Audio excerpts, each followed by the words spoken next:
It was there in the book of Exodus. When the Egyptians were chasing the Israelites, and they crossed the Red Sea, they reached a time and they said, oh, their God is fighting for them. Because our chariots are not moving anymore. They can't even chase the Israelites. They thought in their hearts to go back, that they can't go back anymore. That's the same we are looking today. That speed we've been moving as born again. We've left our example. Let me show you. Jesus was born in those times, according to the teachings of the Bible. There are hospitals for the midwives were there. Why those hospitals were there? The Bible shows in the Exodus, Moses, it's the midwives that made the delivery. And Pharaoh told the midwives, the children of the Hebrew women, you kill them immediately in the labor suit. But God gave grace to the midwives, and they rescued Moses. He wasn't killed. So in the generation of Jesus, Jesus found hospitals were there. But because he was different, he wanted to bring a change. He was born in a crowd. There was no midwife there. And he showed is equally to the people who can't afford hospital bills. Let me show you another thing. Jesus, he didn't go to school. Yet the Bible shows Moses, he was educated. He had a degree in planning and it's what made him to do a tabernacle. And it was so of quality because he had studied it. But Jesus,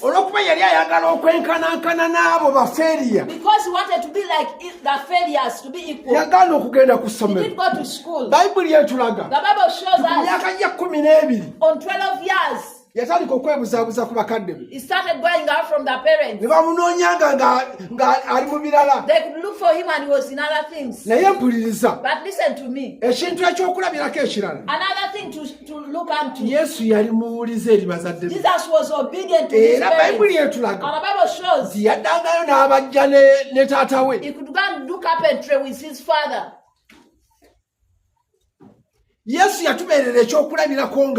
Jesus was an example when he was growing up. He didn't run away from his parents. He didn't go to the roads or streets. He reached a time when he had grown up that he could go back home. He could honor his parents. When he grew up, he didn't buy a plot or a land. The Bible shows his friends told him. He said, we want to see you.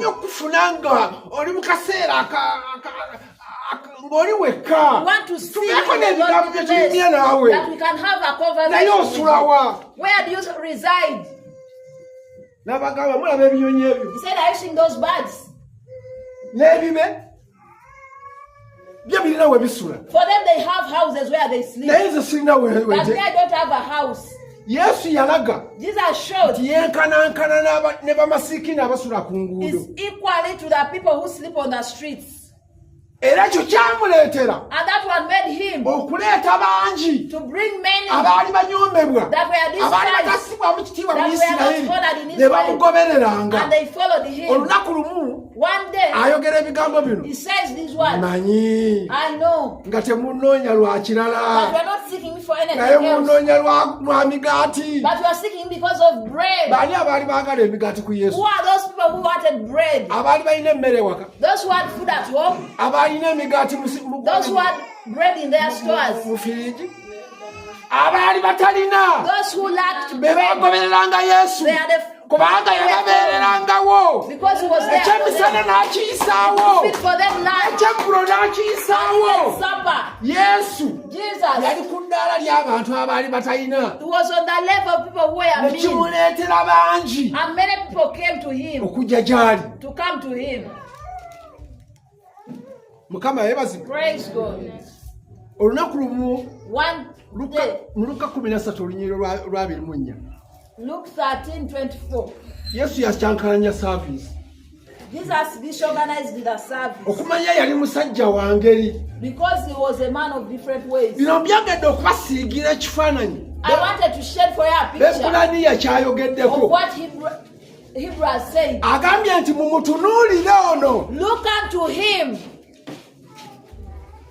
20:13. Luke 13:24.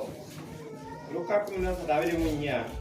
Mufubenga kuyingira mu mulyango omufunda kubanga mbagamba nti bangi balinoonya okuyingira tebayinza.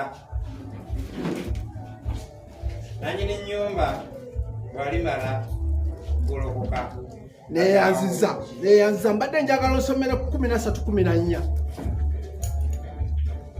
13:14. Naye omukulu w'ekkuŋŋaaniro bwe yayingira bwe yanyiiga kubanga Yesu awonyezza omuntu ku Ssabbiiti. N'addamu n'agamba ekibiina nti waliwo ennaku 6 ezigwana okukolerangamu emirimu. Kale mugirenga kwezo okuwonyezebwa naye si ku lunaku lwa Ssabbiiti.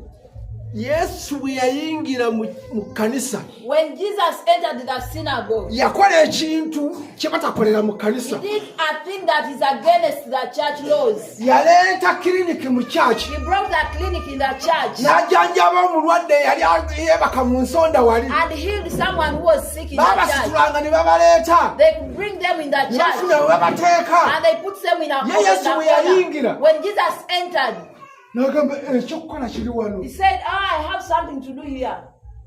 Stand up, you go and sit in the chair like your fellows. That service became disorganized. The owner of the synagogue and we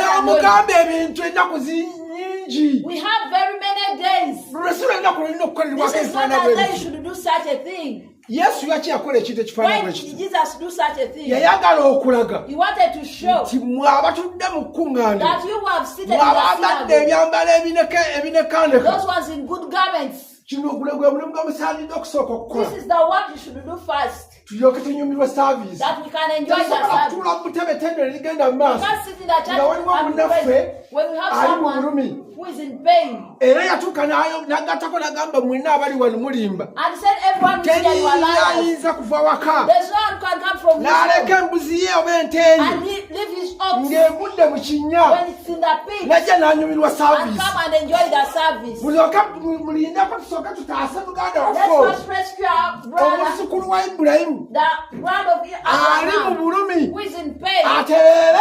To get well. Ettendo ligende mu maaso. Then we continue with the praise. Njagadde okubalaga ekifaananyi Yesu Bibulaniya gw'ayogeddeko. The picture that is in him. Embeera ze. His ways. Kubanga Bayibuli etugambye. Because the Bible says. Tumutunuulire. Let us look unto him. Kubanga yatubeerera kyakulabirako. Because he was an example. Singa tutunuulira Yesu. When we look to him. Eneeyisa ye. His ways are characters. Entambula ye. The way he was walking. Ye. The way he was walking. Tugigoberera. And we follow it. Tujja kudda ku mulamwa. We shall be on the point. Ekitugaanye okusigala nga tuli balokole. What has made not What has made us not to be born again? Because we've not done what Jesus was doing.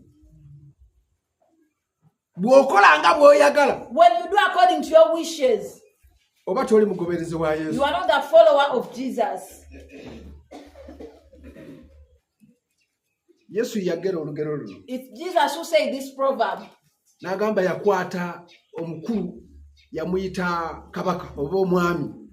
yakwata sirings naziwa abasajja be nagaamuzisuubuze. A master got coins and gave it to the servants to go and make business.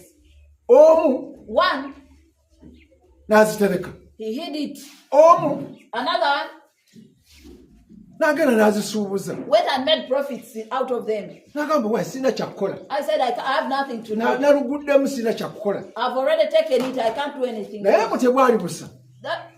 Omwami ono n'alwayo. Now this man spent some naye bwe yakomawo, when he returned, n'abayita bombi, he called all the servants. n'agamba nakuwa. I gave you. Mbuulira. Tell me. Mugamba wa sente zo. Your money. Zizino naye zagobamu nusu abiri. Here I made profits too. Namugamba weebala oli muddu mulungi. Say you're a good servant. Naye okuba badde mulungi ku katono. Because you've been faithful. Okubeera omwesigwa ku kinene. I've given you to be faithful. N'agenda eri oli omulala. Even you went to another servant. Namugamba mukama wange. Said my master. Nakumanya. I knew you. Nga toli muntu mwangu. That you are not an easy person. Onoonya by'otaatwala. You look for by'otaateekawo. what you didn't put there. Nange ne ngamba wange. I said now. Sikwereega naawe. Not to quarrel with sente you. zo zizino. Here is your money. Namugamba oli muddu mubi. You are a bad servant. Wamanya ekyokukola n'otakikola. You knew what to do and you didn't do it. Kaakati guno musango. Now this is the case. Njagadde kubalaga kifa endowooza ya Yesu I wanted to show you the thinking of Jesus Christ. Yesu atulaga. Jesus is showing us. Bw'oba omanyi ekyokukola n'otakikola. If you know what to do and you don't do it. Wadde weebuzaabuzizza naye guba musango. It's a case. Nzijukidde. I've remembered. Namukwano gwange omu. I have a friend of tunyumya naye. We are conversing. N'ayogera ekigambo kino. And he said this word. Teri kintu kya bulabe. There is nothing that is so dangerous wansi w'enjuba on this earth ng'okulokoka, like getting saved n'okuvaamu, and you quit salvation. Ntegerekese bulungi. Yaŋŋamba nti teriyo kintu kya bulabe. There is anything that is so dangerous. Nawulirako abasirikale bannamagye nga bagamba bw'oyingira mu magye. I heard that when you join army n'ogaddukamu and you run out of it, bakunoonya ng'omubbi. They look for you as a robber. Naye bw'oyingira obulokole, but when you enter salvation n'obuvaamu and you leave it, bakunoonya ng'omuyeekera. They look for you as a rebel. Bamalayika bakunoonya ng'omuyeekera. Angels look for you as a rebel. Kubanga oba wayingira n'omanya ebyama by'eggulu. Because you entered and you knew the mysteries of heaven. Kati ate n'odduka n'oddayo. Then you ran away and went back to go and serve Satan. Yaŋŋamba bw'ati. He told me like this. Bonna baalabyeko. Everyone that he has seen, abalokose, that have got saved, ne babivaamu, and they have left salvation, bakwita kuwenga. Luganda lutuufu. They look to be mad. Batuka kudala okubanga abagudde eddalu. As if they are mad. N'ambuuza. And he asks me, kyama ki ekiri mu bulokole? what is that mystery in salvation? Abantu we balokoka. That when people get saved, we babuvaamu ate ne bonooneka they become so bizarre. Naawe wali okirabyeko. Have you ever seen it? Nze nzize kukulabula. I've come to warn you. Bw'omala n'olokoka. When you get saved, Bayibuli egamba nti kiva omuntu okukwata ekyuma ekirima. It's an evil thing for you to get something that n'atunula emabega and looks behind. Kiba kive. It's an evil. Nze nkuze ndi mulimisa wante. I've been someone nkwata enkumbi y'ente. I get that plow. Enkumbi y'ente ng'ogikutte mu ngalo. When you handle it in your hands. W'okyusiza ebirowoozo n'obiteeka ku kintu ekirala. When you turn your ways and look to another ennimiro ogyonoonye. then you've destroyed it again. Olina kusigala nga omutima gwo guli ku nkumbi. You have to be focused on that plow and where you are going. Nange nzize okubalabula mikwano gyange. I've come to warn you, my brothers. Gwe tukkiriza. The one we believe in. Bwe yatandika. When he started. Teyeebuzaabuza. He didn't look aside. Paka n'amaliriza. Until he finished. Bayibuli etulaga bw'eti. The Bible shows us. Yatandika enjiri. When he started evangelism or the gospel. Alina ekiseera kye yatuuka. There is a time where he reached. n'awulira embeera esiikuuse and he saw that storm had come. n'agenda ku lusozi He went onto the mountain n'asaba and prayed n'agamba taata and said, Father, ebintu kambiveemu let me quit this. diiru kangiveemu funayo omulala. Get someone to replace me in this deal. Yavaayo nga bigaanye. He quitted when things had failed.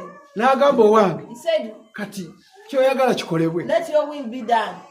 Naye wuliriza sitaani yajja mu mbeera eyo. Remember, Satan came at that point. N'amuwa amagezi aganze ansa njirina. And said, may I have an answer? Osobola okukola bw'oti. You can do like this. Na kino kisobola amagezi gasobola okukukolera. Even this wisdom can make you go through. Naye Yesu yalemerako. But Jesus persisted. Paka n'atuukiriza ddiiru. Until he reached on that deal.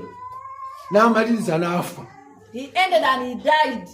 Ngambira mukwano gwo nti Yesu gwe tukkiriza. Tell your neighbor that the Lord will believe ebintu him. byamucyankalanako. Things came upside down. N'afa. And he died.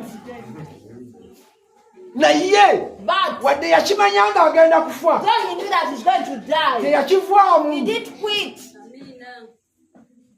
Gwe w'obanga olina embeera gy'otuuse n'olaba nga osemberedde okufa. If you have a situation that you are about to die, ogenda okufaananira Kristo. that's why you're going to be like Christ. Tokivaamu. Don't quit. Naye alina ekiseera bwe yatuuka n'alaba nga But there is a time where he reached and said takyasobola. that I can't do anymore. Naye n'aguma. But he endured N'akiyitamu. and went through it. Bwe yamaliriza When he ended, n'agamba kiwedde. he said it's done. Ekitegeeza nti obulokole Salvation. olina w'otuuka There is a point where you ebintu reach ne bikaluba and things become embeera hard. n'ekyankalana. Conditions become so hard. Nze ayimiridde mu maaso gammwe The one standing before you, sibbangako I've never stolen, naye baali bansibyeko ng'omubbi but I've never been imprisoned as a ate thief. ne ndiwa And even I paid.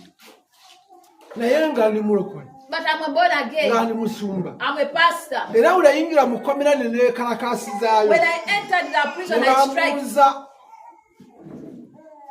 gwe They asked me, you, bw'oba ogudde eddalu if you've become mad, tubuulire. tell us. Yesu bwe bw'abanga akimanyi nti obadde mutuufu If Jesus knew that lwaki we are akulese right, why n'oyingira has he wano? made you to be in this Oli prison? mubbi. You were a thief.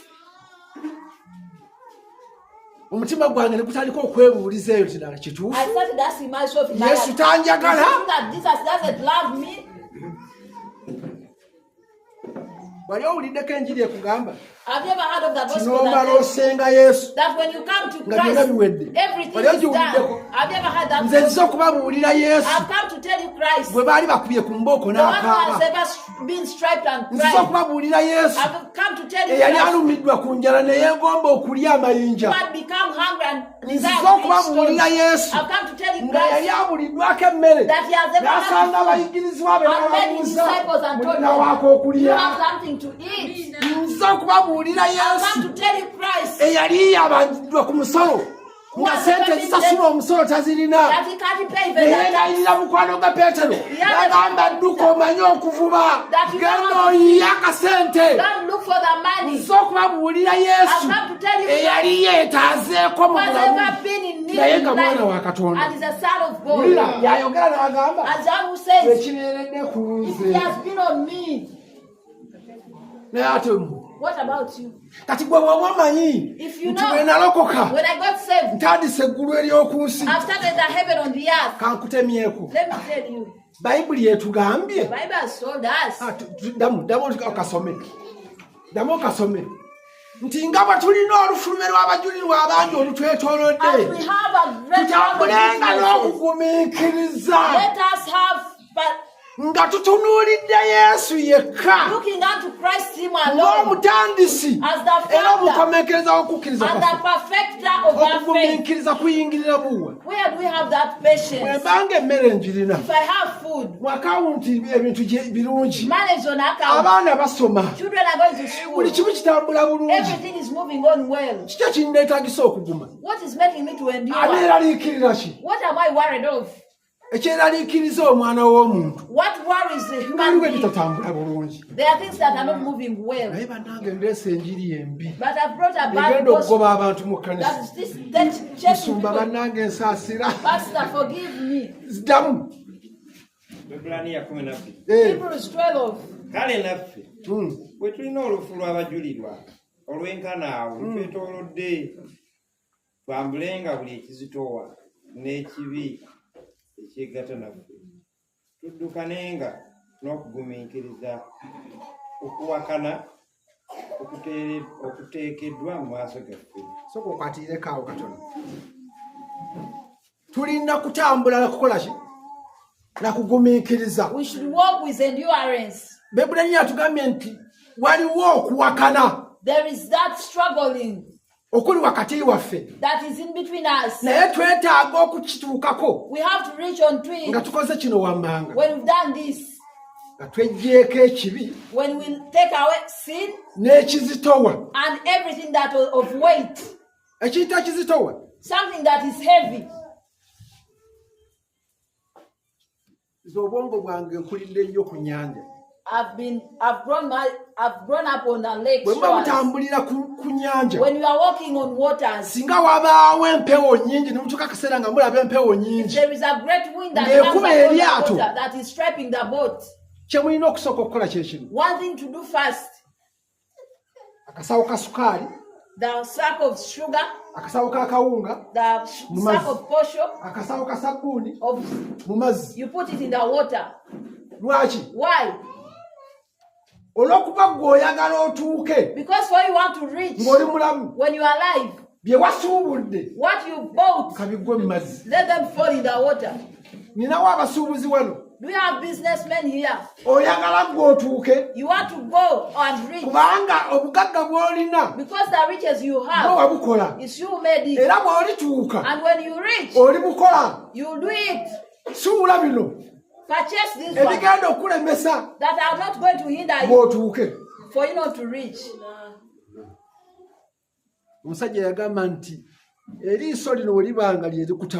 If it's this eye that is sinning or disturbing you, pluck it out, that you enter heaven. Because the eye is what is having that weight upon your life. Whatever that is heavier, that clings onto us, lay it aside for you to continue.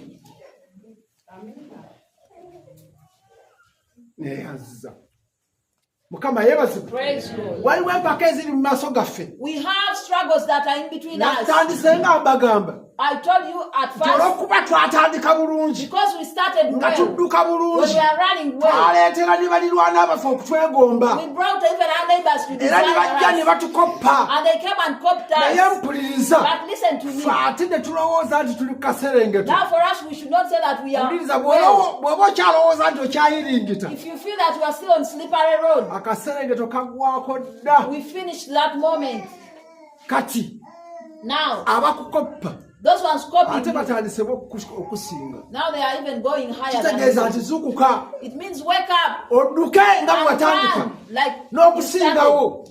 The Bible has told us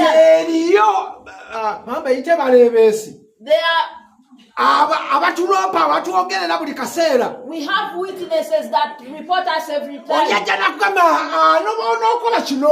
even if you do this, it's enough. When you do this, it's just enough. Some people say everywhere can take you to Kampala. But listen to me. The road to heaven is one you have to go through Christ. Yes, that Christ, I'm telling you, he was born and he grew differently and he started serving. He was taking things from his ways. Listen to me. This man, because he was different, according to the book of Isaiah, the Hebrews were desiring him, that he's going to be their king. But when he reached, he did things differently from the ways of kings. He used to live honorable people and meet them with tax collectors. fair. This person is not Sate fair. bali abanoonyezaako. Now why is going to the tax collectors? Nze neebuuza. May I ask other laws of Israel? Teri yali muntu akkirizibwa kusemberera bagenyi. No one was meant to Naye yagendanga n'anyumya nabo. You could go and converse with them. Olunaku lumu. One day, nasoma Bayibuli n'asoomooza. I read the Bible and I was challenged. Baamuleetera omukazi. They brought a woman ng'azizza omusango. when he had committed sin. Nga n'amateeka gamusalira omusango and even he could be judged. Ng'era bazze n'amafunfugu. And they had brought stones. Nabagamba etteeka ligamba bwe riti. This is what the law says. Tumukube. Should we stone her? Yesu n'asoberwa. And Jesus was confused. Bayibuli etugamba. The Bible tells us n'ebigambo Yesu bye yayogeranga. that what Jesus byali bisaliza omukazi oli omusango. they could make this person to be judged.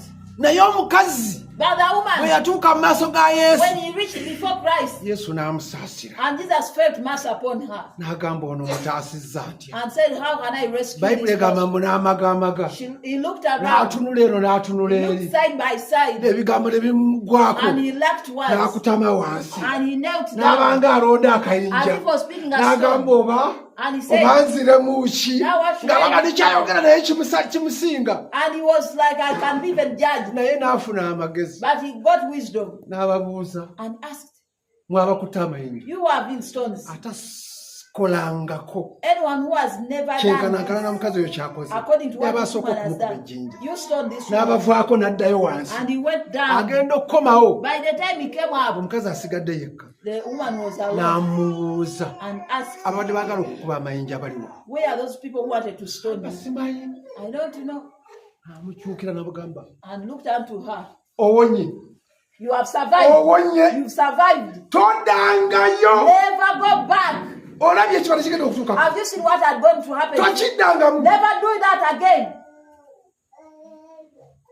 Yesu yali akkiriziganya n'abakola ebibi.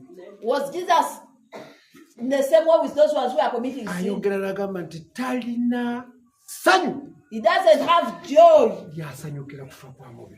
for an evil person to Oyinza die. okuba ng'oli wano muganda wange. You might be here, my brother, my Obulamu sister, bw'obadde otambula. that you have the life you've been Olina walking. embeera gy'obadde You otambula. had a situation to move Olina in. ekintu ekibadde kifuuse ekitundu ku bulamu. You had things that was part nga of you kituuse n'okukujja that you can even live ku sipiidi kwali on otambulira. that speed you used to move. Kikujja ne ku mulamwa From the gwaliko. purpose you Nga had. ate by'oliko oli ku birala And nnyo. now you're on other things. You Ng'ogoba birala. are chasing other Ng'ate things. wafuuka muntu mulala. You are a different Nga person. n'abakulaba eri bagamba naye bannaye. And people who are looking Obulokole at you. buggwako. Salvation Mulaba can gundi disappear. oyo. Are you seeing that person? Takyalinga bwe It's twamulabanga. not the same way you used Nkuyita to be. I call upon you enkya ya leero this morning nti waliwo that there is mukwano gwo your friend, eyawaayo obulamu bwe ku lulwo. the one who gave in his life on your Yajja behalf. ng'ayagala He ggwe. came looking for you Era akuyita and is calling you, ng'agamba komawo. saying, come back. Ebyo ebikumazeemu amaanyi What has made you to worry? yabiyitamu. He went through it. Ebyo ebikukaabiza amaziga What has made you to shed yabiyitamu. tears? He has ever Yayogera gone through n'agamba it. ensi He said the world, yatudde ennaku. it is full of sorrow. Yakyogera nga takiwulidde. He Olowooza had never tiyakiwulira. felt it. Tekyamutuukamu.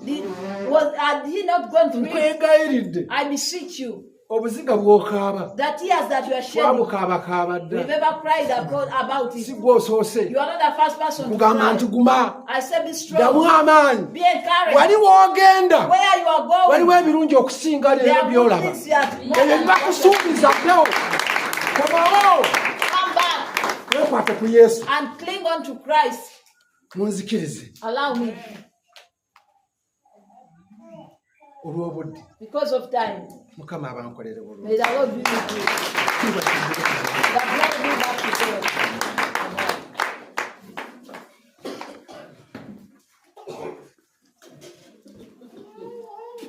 Tuyimirire ku bigere byaffe. Let us stand up on our feet.